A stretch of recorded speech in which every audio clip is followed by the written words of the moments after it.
Voi nói gì đi, voi nói gì đi. Voi nói gì đi. Đèn đâu, đèn đâu. Đèn đâu. Đèn đâu. Đấy, nhìn thấy cái đèn.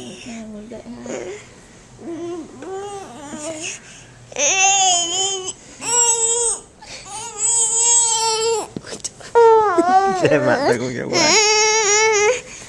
Thôi trốn mẹ.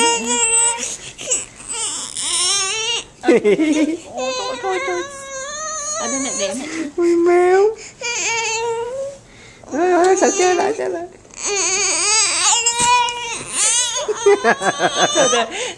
không treo em nữa. Không treo em nữa nhỉ. À đây mẹ xem nào. Mẹ xem nào. Khóc mà cũng qua ha.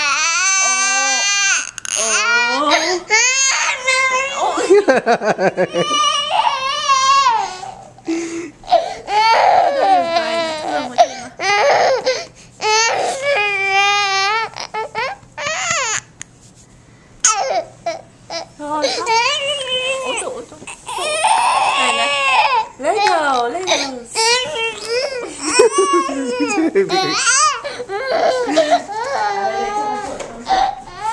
Chân chuột.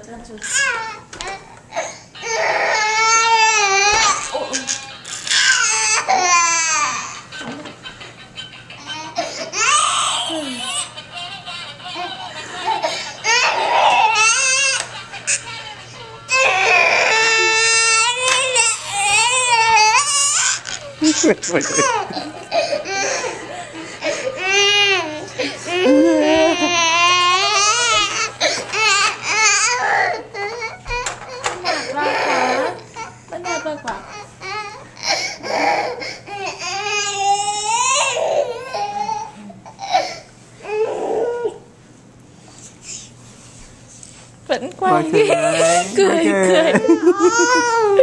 Vai ơi.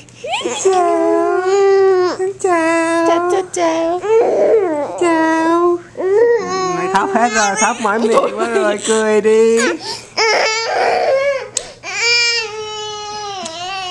Khóc mỏi miệng quá rồi, cười đi. Cười một cái rồi. Cười đi.